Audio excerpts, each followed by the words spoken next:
मेरा नाम अमित चौधरी है और इस स्मार्ट क्लास में आज मैं आपको ट्रिक्स ऑफ सेंटेंस अरेंजमेंट या पैराजम्बल्स बताने वाला हूँ। Sentence arrangement, parajumble, sentence rearrangement या जम्बल्ड सेंटेंसेस या सेंटेंस अरेंजमेंट, ये सारे एक ही एक्सरसाइज के नाम हैं। इसमें होता यह है कि बहुत सारे लाइंस को, 5-6 लाइंस को उल्टा पुल्टा करके दे दिया जाता है और आपको बोला जाता है उसको एक सीक्वेंस में सजाओ। अब जब इस तरह के सवाल आपके सामने आते हैं तो मेरे ज्यादातर स्टूडेंट्स बोलते हैं कि सर सेंटेंस अरेंजमेंट को बनाना बिल्कुल एक जुए की तरह लगता है कि रिस्क ले रहे हैं, क्योंकि जब वो लोग अरेंज करते हैं चीजों को, कौन आगे होगा कौन पीछे, तो उसके लिए उसको पूरे सारे लाइन को ट्रांसलेट करना पड़ता है स्टूडेंट्स को।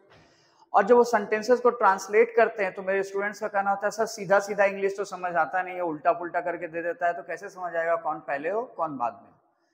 तो जनरली सेंटेंस अरेंजमेंट का सवाल स्टूडेंट्स बना तो लेते हैं, लेकिन मान लो कि तुमने अरेंजमेंट में कहीं एक भी गलती कर दी, तो माला बना रहे हो और उसमें एक भी मोती गलत डाल दोगे तो पूरा माला बिखर जाएगा। तो इसलिए बहुत जरूरी है कि हम लोग हर अरेंजमेंट को प्रिसाइजली करें ताकि हमको ओवरऑल नंबर आए। अदरवाइज एक भी गलत हो गया तो हो सकता है कि 5 में 0 आ जाए। बैंकिंग एग्जाम में देखेंगे या एसएससी एग्जाम में देखेंगे, दोनों में पूछे जाते हैं सेंटेंस अरेंजमेंट। कैट एग्जामिनेशंस में भी रहते हैं, सारे एग्जामिनेशंस के लिए जरूरी है।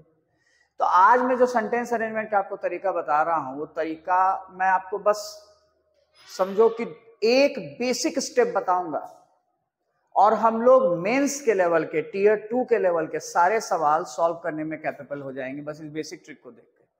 और ये जो ट्रिक मैं आपको बताने वाला हूं, मेरा ट्रिक है, मेरा खोजा हुआ ट्रिक है, आपको किसी किताब या किसी यूट्यूब वीडियो में ट्रिक नहीं मिलेगा। तो जल्दी से इस वीडियो को सेव कर लें और अपने दोस्तों के साथ शेयर करें।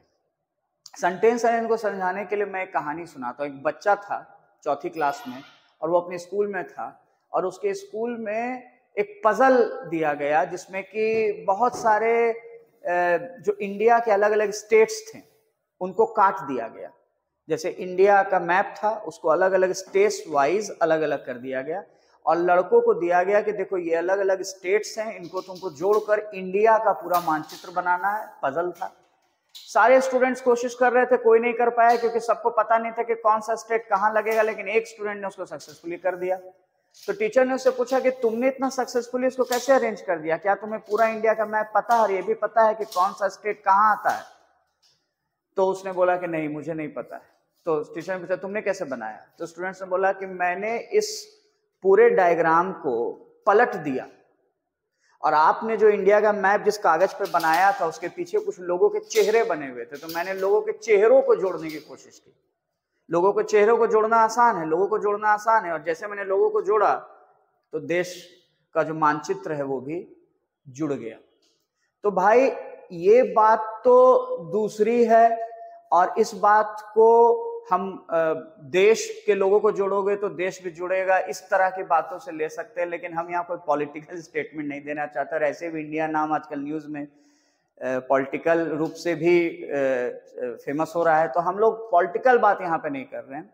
हम लोग यहाँ पर बात ये कर रहे हैं कि अगर आपसे सीधे सीधे एक पजल सॉल्व ना हो तो उसको उल्टे तरीके से देखने की कोशिश करो। अगर इंडिया के स्टेट्स को नहीं जोड़ पा रहे हो तो उसको पलट देने पर जो चेहरे लोगों के नजर आते हैं उनको जोड़ने पर वो पूरा मैप जुड़ जाता है। तो मैं बताना चाहता हूं कि अगर सेंटेंस अरेंजमेंट सीधे सीधे ना जुड़ पाए तो उसको पलट दो और ऐसा चीज जोड़ने की कोशिश करो जो कि एक तरह का ट्रिक हो और जिससे सेंटेंस अरेंजमेंट अपने आप जुड़ जाए। तो हम इसको आज इस्तेमाल करने की कोशिश करते हैं। सबसे पहले जो मैं आपको ट्रिक बताने वाला हूं सिंपल सा ट्रिक है। मैं आपसे सिर्फ इतना बोलने वाला हूं कि मैं अगर आपके सामने अचानक स्क्रीन पे आऊं और बोलूं कि दोस्तों वो मूवी बड़ी फालतू थी, बड़ी बोरिंग थी वो मूवी, तो तुम्हारा सवाल क्या होगा? तुम्हारा सवाल होगा कौन सी मूवी? यानी कि मुझे पहले स्टेटमेंट में कभी भी वो मूवी नहीं बोलनी चाहिए। मुझे पहले बोलना चाहिए कि भाई मैंने एक मूवी देखी, और तब मुझे बोलना चाहिए कि वो मूवी बहुत ही फालतू है। तो इसका मतलब है कि अगर किसी भी स्टेटमेंट में मुझे नजर आ जाएगा कुछ वर्ड्स जैसे कि दिस मतलब यह, दैट मतलब वह, दीज मतलब होता है ये सब, दोज मतलब होता है वो सब, सेम मतलब होता है ऐसा, और सच मतलब भी होता है ऐसा या वैसा ही, राइट। जब भी आपको ये शब्द किसी भी वाक्य में दिखाई देंगे तो वो वाक्य सेंटेंस अरेंजमेंट का पहला वाक्य नहीं हो सकता है। क्यों नहीं हो सकता है? क्योंकि पहले वाक्य में आपको बोलूंगा यह मूवी फालतू थी या वह मूवी फालतू थी, तो आप बोलेंगे सर शुरू से बताइए कौन सी मूवी। यानी पहला वाक्य मुझे जो बोलना चाहिए वो मुझे बोलना चाहिए एक मूवी, मैंने एक मूवी देखी, और तब मुझे बोलना चाहिए कि यह मूवी या वह मूवी या ये सब मूवीज या वो सब मूवीज या ऐसी मूवीज या वैसी मूवीज मैंने पहले कभी नहीं देखी। यानी कि पहला वाक्य अगर दो वाक्य दिए हो, एक वाक्य में लिखा हो मैंने एक मूवी देखी और एक वाक्य में दिया हुआ यह मूवी फालतू है, तो पहले आना चाहिए एक मूवी वाला वाक्य, तब आना चाहिए यह मूवी वाला वाक्य। और याद रखना कि जब भी दिस दैट दीज दो सेम सच किसी लाइन में नजर आता है तो वो पहला लाइन नहीं होता है, और जनरली इन सारे शब्दों के बाद कोई एक नाउन आता है। नाउन कुछ भी हो सकता है, जैसे मूवी या बॉय या बुक, कोई एक नाउन आता है। जब भी एक लाइन में आ मूवी आए और दूसरी लाइन में दिस मूवी आए तो आ मूवी वाला लाइन पहले आएगा और दिस मूवी वाला लाइन तुरंत उसके बाद आएगा। ये दोनों आपस में पेयर बना देगा। पहले आ जाएगा मैंने एक मूवी देखी और तब फिर आएगा यह मूवी या वह मूवी बड़ी फालतू, राइट। किसी भी वाक्य में अगर बट आ गया तो ये पहला नहीं, इसलिए मैंने पहला लिख के काट दिया। किसी भी वाक्य में अगर बट आ गया तो बट का मतलब होता है लेकिन, और लेकिन किसी भी वाक्य में आ जाएगा, खासतौर पे शुरुआत में अगर आ जाए तो पहला स्टेटमेंट नहीं हो सकता है, क्योंकि आप किसी भी वाक्य को परंतु से नहीं शुरू कर सकते हैं। आप बोलते हैं, कोई बात बोलते हैं कि उसने पढ़ाई की परंतु वो फेल कर गया, तो पहले आप कोई बात बोलते हैं तब आप परंतु बोलते हैं, पहली लाइन में परंतु जनरली नहीं आता है। और किसी भी वाक्य में अगर दस आ गया, दस मतलब इसलिए, देयरफॉर आ गया, देयरफॉर मतलब भी इसलिए, या हेंस आ गया तो हेंस मतलब भी होता है इसलिए। और अगर ये तीनों शब्द किसी भी वाक्य में आ गए तो समझ लेना कि वो पहला वाक्य नहीं हो सकता है, क्योंकि दस, देयरफॉर, हेंस, इसलिए ये सब पहले स्टेटमेंट में नहीं आ सकते हैं, क्योंकि ये सब कंक्लूजन में आते हैं। लेकिन इसका मतलब ये मत समझ लेना कि हमेशा लास्ट लाइन में आते हैं, ये गलती है। हमेशा लास्ट लाइन में दस, देयरफॉर, हेंस आए कोई जरूरी नहीं, लेकिन पहले लाइन में कभी नहीं आता है। तो बस ये तीन रूल याद कर लो। किसी भी लाइन में दिस दैट दीज दोज आएगा, सेम सच आएगा, और उसके बाद कोई नाउन आएगा तो पहला स्टेटमेंट नहीं हो सकता है। और अगर किसी लाइन में आ प्लस नाउन आएगा, आ मूवी या द मूवी, तो आ मूवी या द मूवी वाला पहले आएगा और दिस मूवी वाला लाइन बाद में आएगा। इसलिए इसमें मैंने एक टिक लगा दिया, इस पे दो टिक। जो पहले आता है उस पर एक टिक, जो बाद में आता है उस पर दो टिक। अगर किसी भी लाइन में बट आएगा तो सेंटेंस एलिमेंट का पहला लाइन नहीं हो सकता। किसी लाइन में दस, देयरफॉर या हेंस आएगा तो सेंटेंस एलिमेंट का पहला लाइन नहीं हो सकता। इसको स्क्रीनशॉट ले लो। अब आओ हम लोग एकदम मेंस लेवल के क्वेश्चन बनाने की कोशिश कर रहे हैं, और ये क्वेश्चन ऐसे हैं जिनको तुम अगर एक बार समझ जाओ, इसको ध्यान से देख लेना। किसी भी लाइन में अगर दिस दैट दीज दो सेम सच आता है तो पहला स्टेटमेंट नहीं हो सकता है। किसी भी लाइन में अगर बट आता है तो पहला स्टेटमेंट नहीं हो सकता है। किसी भी लाइन में दस, देयरफॉर, हेंस आता है तो पहला स्टेटमेंट नहीं हो सकता है, राइट। अब हम लोग तुरंत यहां से जा रहे हैं इस क्वेश्चन में। ये देखो तुम्हारे सामने एक क्वेश्चन है, राइट। ये क्वेश्चन ऑलमोस्ट मेंस लेवल का क्वेश्चन है जो आया हुआ है, और हम लोग इसको अपने तरीके से ही बनाएंगे, राइट। तो हम लोग इसको अपने तरीके से बनाने के लिए थोड़ा सा इसके साइज को हम लोग ये कर देते हैं ताकि ए से लेकर एफ तक का पॉइंट एक स्क्रीन पे आ जाए। तो होपफुली आपको ये क्लियरली दिख रहा है। ए से लेकर एफ तक का पॉइंट मैंने यहाँ पे लिख दिया है। अब आइए दोस्तों इसको सॉल्व करते हैं। ए बोलता है लीगल फ्रेमवर्क इज दस now available for promoting energy efficiency in all sectors of the economy. क्या सबसे पहले डिसाइड करो पहला लाइन कौन हो सकता है, और अगर पहला लाइन कौन हो सकता है या ना पता चले तो ये डिसाइड करो कि पहला लाइन कौन नहीं हो सकता है। तो क्या ए पहला लाइन हो सकता है? नहीं। क्यों नहीं हो सकता है? क्योंकि इसमें दस आ रहा है। अगर किसी लाइन में दस आता है, देयरफॉर आता है या हेंस आता है तो पहला लाइन नहीं होता है। दस आने के कारण ये पहला लाइन नहीं हुआ, हमने इसको फर्स्ट लिखकर क्रॉस कर दिया, ये पहला स्टेटमेंट नहीं है। बी बोलता है the increasing preference for commercial energy has led to a sharp increase in the demand for electricity and fossil fuel. ये बिल्कुल पहला लाइन हो सकता है क्योंकि इसमें ना तो दिस आ रहा है, ना तो दैट आ रहा है, ना तो दीज आ रहा है, ना तो दोज आ रहा है, ना तो सेम आ रहा है, ना तो सच आ रहा है, ना तो बट आ रहा है, ना तो दस आ रहा है, ना तो देयरफॉर आ रहा है, ना तो हेंस आ रहा है। इसलिए पहला लाइन बिल्कुल हो सकता है। और दोस्तों तुम देखना कि जब स्ट्रिक्ट को तुम पूरा समझ जाओगे तो तुमको पता चलेगा कि सेंटेंस अरेंजमेंट को बिल्कुल रीजनिंग के सिटिंग अरेंजमेंट की तरह बनाया जा सकता है, बिना इंग्लिश से हिंदी ट्रांसलेट किए भी तुम कोडिंग के थ्रू इनको बना लोगे। सी देखो, there is still a considerable potential for repairing such damage. क्या ये पहला लाइन हो सकता है? कोई स्टूडेंट बोलेगा कि सर ये पहला लाइन नहीं हो सकता है क्योंकि इसमें देयर आ रहा है। मैं बोलूंगा मैंने देयर के बारे में नहीं बोला था, मैंने दीज दोज के बारे में बोला था। देयर तो पहले लाइन में आ ही सकता है। देयर वाज अ किंग से तो लाइन शुरू होती है, कहानी शुरू होती है, सेंटेंस शुरू होता है। तो देयर के कारण आप कुछ डिसाइड नहीं कर सकते, आपको देखना होगा सच डैमेज। मैंने आपको बताया था किसी भी लाइन में दिस दैट दीज दो सेम या सच आ रहा हो तो पहला स्टेटमेंट नहीं हो सकता है, तो सच डैमेज के कारण ये पहला स्टेटमेंट नहीं होगा। अब डी को देखिए, दिस फ्रेमवर्क, यहां पर आ रहा है दिस फ्रेमवर्क। क्या ये पहला स्टेटमेंट हो सकता है? ये पहला स्टेटमेंट नहीं हो सकता है क्योंकि किसी भी लाइन में दिस दैट दिस दोज आता है तो पहला स्टेटमेंट नहीं होता है। ई में देखो यहां पर आ रहा है this use of fossil fuels. क्या ये पहला स्टेटमेंट हो सकता है? ये पहला स्टेटमेंट नहीं हो सकता है क्योंकि किसी भी लाइन में अगर दिस दैट दिस दोज आ रहा हो तो पहला स्टेटमेंट नहीं हो सकता। और एफ, दीज एडॉप्टेड मेजर्स, क्या ये पहला स्टेटमेंट हो सकता है? पहला स्टेटमेंट नहीं हो सकता है। किसी भी लाइन में दिस दैट दिस दोज आ रहा हो तो पहला स्टेटमेंट नहीं हो सकता है। तो दोस्तों आप देख रहे हैं कि आपको पता चल गया है कि पहला स्टेटमेंट ए या सी या डी या ई या एफ नहीं हो सकता है क्योंकि इन सब में दस या सच या दिस या दीज आ रहा है। तो पहला स्टेटमेंट कौन बचा? पहला स्टेटमेंट बी बचा। तो दोस्तों अब हम लोग जान चुके हैं कि बी हमारा पहला स्टेटमेंट है। अब हम लोग सीधे पेयर बनाएंगे। जहां जहां तुमको सच, दिस दैट दीज दोज या सेम या सच दिखे उसको और उसके बगल के नाउन को अंडरलाइन कर लो। जैसे सच डैमेज को अंडरलाइन कर लिए, दिस फ्रेमवर्क को अंडरलाइन कर लिए, this use of fossil fuels को अंडरलाइन कर लिए और दीज एडॉप्टेड मेजर्स को अंडरलाइन कर लिए। अब तुम्हारा काम है कि तुम पेयर बनाओ। अगर किसी लाइन में दिस मूवी आ रहा है तो उसके पहले एक लाइन आई होगी जिसमें आ मूवी आ रहा होगा। अगर मैं बोलूंगा कि मैंने वह मूवी बहुत बोरिंग थी तो उसके पहले एक लाइन मुझे बोलना पड़ेगा कि मैंने एक मूवी देखी। तो इसीलिए अगर किसी लाइन में सच डैमेज आ रहा है तो कोई एक और लाइन ऐसा जरूर होगा जिसमें डैमेज आ रहा होगा और वो इसके पहले आएगा। अगर इसमें दिस फ्रेमवर्क आ रहा है तो कोई एक और लाइन ऐसा जरूर होगा जिसमें फ्रेमवर्क आ रहा है और वो इसके पहले आएगा। अगर इसमें this use of fossil fuels आ रहा है तो कोई एक और लाइन जैसा ऐसा जरूर होगा जिसमें फॉसिल फ्यूल्स आ रहा होगा और वो इसके पहले होगा। इसमें अगर दीज एडॉप्टेड मेजर्स आ रहा है तो कोई एक और लाइन ऐसा जरूर होगा जिसमें एडॉप्टेड मेजर्स आ रहा होगा और वो इसके पहले होगा।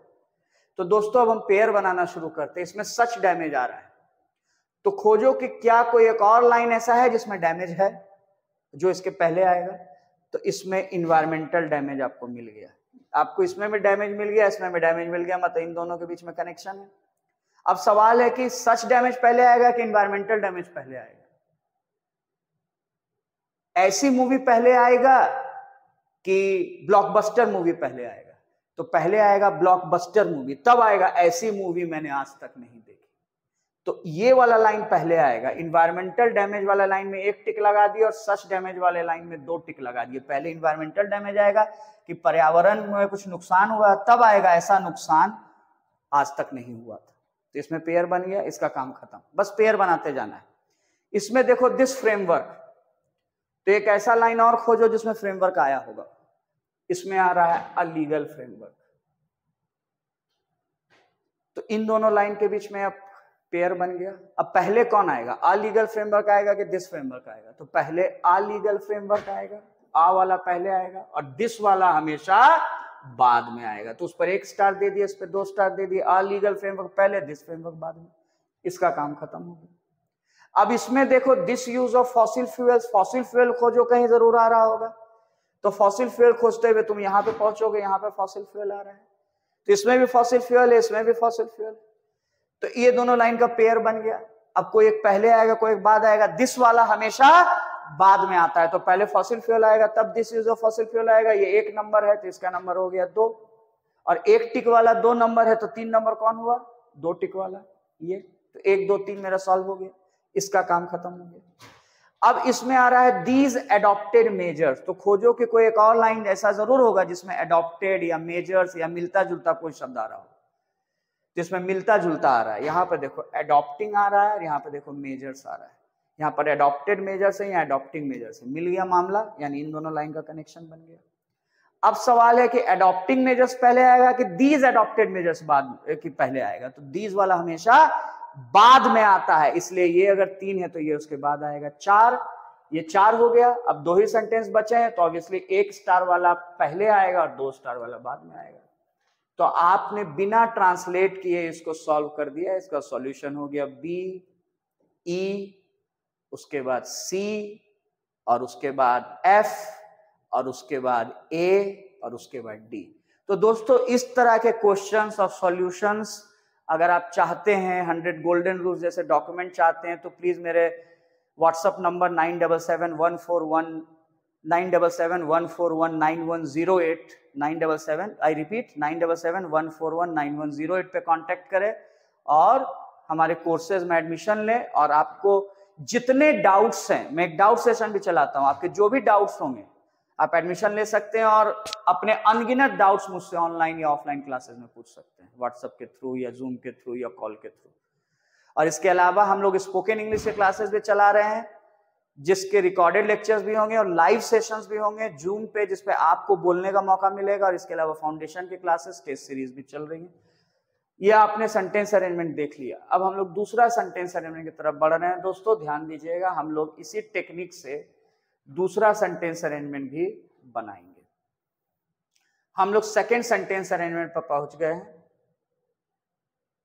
सारा मेंस में आया हुआ है, तो मुझे उम्मीद है कि आप अगर मेंस के सवालों पे कमांड प्राप्त कर लेंगे तो पीटी के सवाल कोई बहुत मुश्किल आपके लिए कभी नहीं रहेंगे, क्योंकि तैयारी तो जो होती है वो मेंस की ही होती है, पीटी की तैयारी कोई की नहीं जाती है।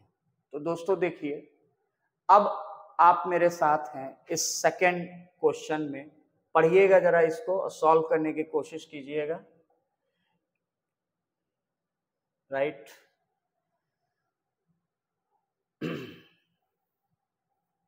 ए बोलता है it's prevalence reflects very badly on a society that is not able to stop this evil. क्या ये पहला स्टेटमेंट हो सकता है? नहीं, ये पहला स्टेटमेंट नहीं हो सकता है, क्योंकि इसमें दिस आ रहा है। जिस लाइन में दिस दैट दिस दोज आता है वो पहला नहीं होता है। क्या बी पहला हो सकता है? दो elimination of child labour is an impossible task considering the current socio economic scenario of these poor families. ये भी पहला नहीं हो सकता है, क्योंकि इसमें दीज पुअर फैमिलीज आ रहा है। ये भी पहला स्टेटमेंट नहीं हो सकता है। हालांकि इसमें दो आ रहा है, दो का मतलब हालांकि होता है, इसके कारण भी पहला स्टेटमेंट नहीं हो सकता है। लेकिन दो और ऑल दो और नेवरदलेस और नॉटविथस्टैंडिंग को हम लोग डिटेल क्लास में पढ़ेंगे, अगर आप डिटेल क्लास को अटेंड करना चाहते हैं। लेकिन दीज के कारण ये पहला नहीं होगा। अब बोल रहा है देयरफॉर, क्या ये पहला नहीं क्या होगा? नहीं होगा। जिस लाइन में देयरफॉर आ जाता है वो कतई पहला नहीं होता है। डी बोलता है the members of these households, इसमें दीज हाउसहोल्ड्स आ रहा है, क्या ये पहला होगा? बिल्कुल पहला नहीं होगा, क्योंकि जिसमें दीज आता है वो कतई पहला नहीं होगा। Child labour is no doubt an evil that should be done away with at the earliest, ये बिल्कुल पहला हो सकता है, क्योंकि इसमें दिस दैट दीज दोज ये सब सेम सच नहीं आ रहा है। लेकिन कोई लड़का बोलेगा सर इसमें दैट तो आ रहा है, लेकिन मैंने क्या बोला था? This that these those, this का मतलब यह, दैट का मतलब वह। यहां पर दैट का मतलब वह नहीं है, यहां पर दैट का मतलब है जो। और कैसे पकड़ोगे कि मैंने बताया था दिस दैट दीज दो सेम सच के बाद कोई नाउन आना चाहिए, तब वो पहला लाइन नहीं होगा। लेकिन यहाँ पे नाउन नहीं आ रहा है बगल में, दैट के बगल में शुड आ रहा है, ये तो हेल्पिंग वर्ब, तो इसीलिए ये पहला स्टेटमेंट हो सकता है। क्या एफ पहला हो सकता है? एफ पहला बिल्कुल नहीं हो सकता है, क्योंकि इसमें बट आ रहा है। तो अब आपको पता चल गया पहला स्टेटमेंट कौन है। पहला स्टेटमेंट ना तो ए है, ना तो बी है, ना तो सी है, ना तो डी है, वो ई है। एफ भी नहीं हो सकता है। तो पहला स्टेटमेंट हमने खोज लिया है ई। अब अगर पहला स्टेटमेंट हमने खोज लिया तो हम पेयर बनाते हैं। इसमें आ रहा है दिस एविल, इसमें आ रहा है दिस पुअर फैमिलीज, इसमें आ रहा है the members of these households, इसमें तो ये सारे दिस दैट दीज। अब इनका पेयर बनाओ, ठीक। तो अगर किसी लाइन में दिस इविल आ रहा है तो कोई एक और लाइन जरूर होगी जिसमें इविल आ रहा होगा, जो इसके पहले आएगा। तो हम खोजते हैं कि और कहाँ इविल आ रहा है। एग्जाम में फटाफट बस एक वर्ड खोजना है, कुछ ट्रांसलेट नहीं करना है। पिछला वाला क्वेश्चन को भी हमने ट्रांसलेट नहीं किया था। तो आप देखिए कि इविल कहाँ आ रहा है, तो इविल यहाँ पर आ रहा है, एन इविल।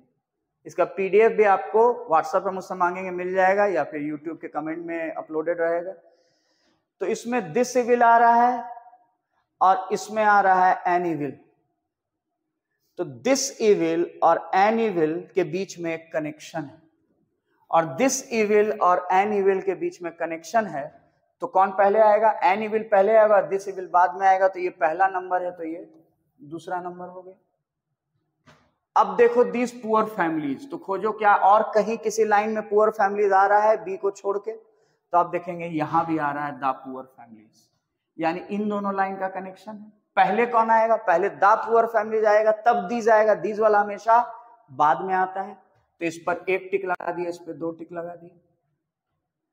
अब यहां पर क्या है? The members of these house hold, इसका काम भी हो गया, इसका काम भी हो गया।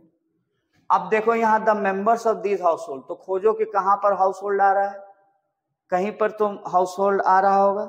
तो अगर देखोगे यहां पर मेनी हाउस होल्ड आ रहा है, यानी इसके और इसके बीच में कनेक्शन है। पहले कौन आएगा?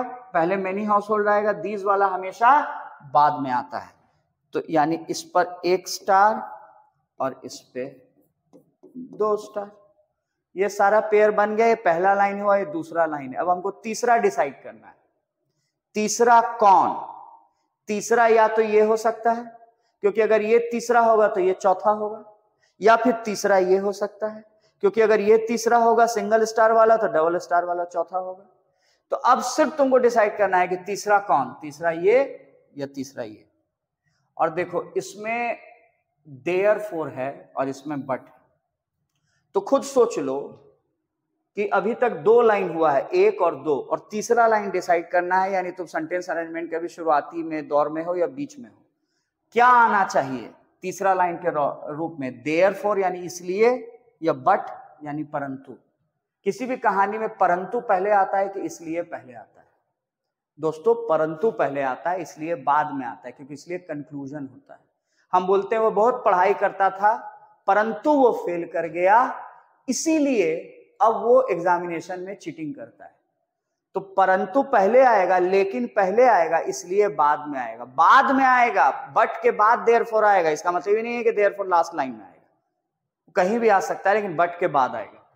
तो अगर बट और देयरफॉर में हमको चुनना है कि तीसरा लाइन कौन, तो तीसरा लाइन है ये। अगर ये तीसरा लाइन है तो फिर चौथा लाइन कौन है?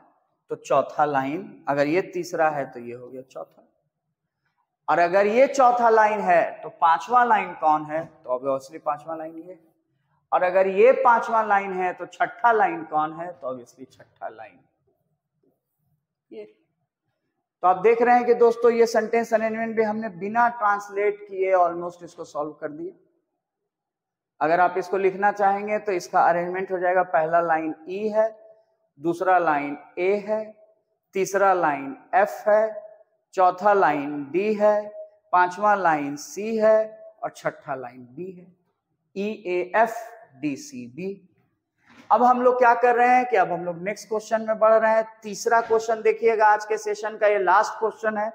तो दोस्तों अब हम थर्ड क्वेश्चन को शुरू करने वाले हैं। जो थर्ड क्वेश्चन है हमारा, ये क्वेश्चन भी हम सिमिलर पैटर्न पे बनाएंगे। आप पहले डिसाइड कीजिए कि कौन सा स्टेटमेंट पहला हो सकता है, और उसके लिए पहले डिसाइड कीजिए कि कौन सा स्टेटमेंट पहला नहीं हो सकता है। It is no wonder that a majority of these excluded and low achievers. क्या ये पहला स्टेटमेंट हो सकता है? ये पहला नहीं हो सकता है कि इसमें these excluded and low achievers आ रहा है। किसी भी लाइन में अगर दिस दैट दीज दोज आ जाता है तो पहला नहीं होता है, तो ये पहला स्टेटमेंट नहीं। They are precisely those who are supposed to be empowered through education, इसमें भी दोज आ रहा है। दोज के आने के कारण ये पहला स्टेटमेंट नहीं होगा। With heightened political consciousness about the plight of these to be empowered people, इसमें भी these to be empowered आ रहा है, these के कारण ये पहला नहीं होगा। फिर इसमें आ रहा है they either never enroll or they drop out of schools at different stages during these 8 years, इसमें these 8 years आ रहा है, 8 years के कारण, these के कारण ये भी पहला नहीं होगा। उसके बाद of the nearly 200 million children in the age group between 6 and 14 years, more than half do not complete 8 years supplementary education. ये पहला हो सकता है क्योंकि इसमें दिस दैट दीज दोज कुछ नहीं आ रहा है, और ऑफ दोज इसमें भी दोज आ रहा है, जिसके कारण ये पहला नहीं होगा। तो पहला हमारा सिर्फ और सिर्फ ई हो सकता है, ये आप डिसाइड कर लिए हैं। तो अब अगर हमारा ई पहला है तो अब जहां दीज दोज आ रहा है उसको अंडरलाइन कीजिए, जैसे these excluded and low achievers आ रहा है, जैसे इसमें those who are supposed to be empowered through education आ रहा है, जैसे कि इसमें आ रहा है दीज टू बी एम्पावर्ड आ रहा है, जैसे यहाँ पर आ रहा है दीज 8 years आ रहा है। आप गौर कीजिएगा कि यहाँ पर भी अगर आप देखिएगा तो those who do complete 8 years आ रहा है। तो दीज दोज जहां जा रहा है उसको अंडरलाइन कर लिए ताकि हम पेयर बना पाए। अब दोस्तों एक बात पे गौर कीजिएगा कि इसमें आ रहा है दीज 8 years और इसमें भी आ रहा है दोज हु कंप्लीट 8 years। तो इन दोनों में 8 years है, लेकिन इसमें भी 8 years के पहले दीज आ रहा है और इसमें भी 8 years के पहले दोज आ रहा है। तो हम एक लाइन और खोजेंगे जिसमें 8 years होगा, क्योंकि दीज दोज दोनों में आ रहा है और दीज दोज के पहले, जैसे अगर किसी लाइन में हो दिस मूवी दो दैट मूवी या दीज मूवीज दोज मूवीज, तो उसके पहले एक लाइन आएगा द मूवीज। तो इसका मतलब यहाँ पे दीज 8 years है, यहाँ पर दोज 8 years है, एक लाइन और होगा जिसमें 8 years मौजूद होगा और ये भी है 8 years। तो गौर कीजिए इन तीनों में 8 years मौजूद है, इन तीनों में 8 years मौजूद है, तो ये तीनों साथ में रहेंगे, ये तीनों साथ में रहेंगे। इसका मतलब कि डी ई एफ को साथ में आना है। अगर डी ई एफ को साथ में आना है तो या तो ये दूसरा होगा तो ये तीसरा होगा, अगर ये दूसरा होगा तो ये तीसरा होगा। लेकिन गौर कीजिएगा दोस्तों इसमें these excluded and low achievers है, तो हम लोग खोजते हैं क्या कहीं और एक्सक्लूडेड या लो अचीवर्स या ऐसा कुछ आ रहा है। तो अचीवर्स तो नहीं आ रहा है, लेकिन अचीवमेंट आ रहा है और लो आ रहा है। तो लो अचीवमेंट यहाँ भी आ रहा है और यहाँ लो अचीवर्स आ रहा है। इसका मतलब इन दोनों के बीच में कनेक्शन है, लो अचीवमेंट और लो अचीवर्स, यानी कि एफ और ए साथ में आएगा। अगर एफ और ए साथ में आएगा तो हम लोगों को मजबूरी में दूसरा इसी को देना पड़ेगा, क्योंकि ये अगर दूसरा हो जाएगा तो तीसरा वो हो जाएगा, ये छूट जाएगा। तो ये दूसरा हो गया, ये तीसरा हो गया, अगर ये तीसरा हो गया तो ये चौथा हो गया। अब बस ये दोनों बचे हैं बी और सी। अब 4 तक सेट हो चुका है, इसी में कोई 5वां होगा कोई 6ठा होगा। और इन दोनों के बीच गौर कीजिए टू बी एम्पावर्ड कॉमन है। यहाँ भी टू बी एम्पावर्ड के पहले दोज है, यहाँ भी टू बी एम्पावर्ड के पहले दीज है। तो अब इन दोनों में कोई आगे होगा कोई पीछे होगा। तो लोग ज्यादातर स्टूडेंट्स यहाँ सोचेंगे कि दीज पहले आएगा दोज बाद में आएगा, ऐसा कोई जरूरी नहीं। दीज दोज में कौन पहले आएगा कौन बाद में आएगा इसका फैसला आप ऐसे नहीं कर सकते हैं। इसलिए बेहतर ये है कि आप ट्रांसलेट कर लीजिए, और ट्रांसलेट जब आप कीजिएगा तो पता चलेगा कि of the nearly 200 million children, जो 200 मिलियन बच्चे हैं एज ग्रुप 6 से 14 साल के बीच, उसमें से आधे से ज्यादा लोग जो है वो एलिमेंट्री स्कूल कंप्लीट नहीं कर पाते हैं, और या तो वो लोग कभी दाखिला ही नहीं लेते हैं, स्कूल को छोड़ देते हैं इन 8 सालों में। और जो लोग स्कूल 8 साल कंप्लीट भी कर लेते हैं उनका भी लैंग्वेज और मैथमेटिक्स में जो अचीवमेंट लेवल है वो बहुत लो है। और ये कोई आश्चर्य की बात नहीं है कि इनमें से ज्यादातर जो एक्सक्लूडेड पिछड़े हुए लो अचीवर लोग हैं ये सबसे डिप्राइव सेक्शन या गरीब परिवार से आते हैं। और इसके बाद 5वां ये होगा बी, यही वो लोग हैं जिन्हें हमें एजुकेशन के थ्रू शक्ति देने की जरूरत है। और तब सी जैसे जैसे राजनीतिक चेतना बढ़ती जाएगी इन गरीब लोगों के दुखों के बारे में, फ्लाइट के बारे में, भारत के इतिहास में आज इंक्लूसिव एजुकेशन यानी गरीबों की शिक्षा की डिमांड बहुत तेजी के साथ बढ़ती जा रही है। तो अरेंजमेंट ये होगा, यानी इसका पहला स्टेटमेंट अगर आप देख रहे हैं तो पहला स्टेटमेंट ई है, दूसरा स्टेटमेंट डी है, तीसरा स्टेटमेंट एफ है, चौथा ए है, तब बी है, तब सी है। तो दोस्तों ये था सेंटेंस अरेंजमेंट के ट्रिक्स, और इसी तरह के ट्रिक्स ग्रामर के, गोल्डन रूल्स ऑफ ग्रामर, ये सभी हम लोग लेके आएंगे। हमारे साथ बने रहें, वीडियोस को शेयर करें, लोगों तक पहुंचाएं, और मेरा व्हाट्सएप नंबर पे मुझसे जुड़े रहें 9771419108। कुछ फ्री पीडीएफ्स के लिए मुझे कांटेक्ट करें। थैंक्स अ लॉट, फिर मिलते हैं।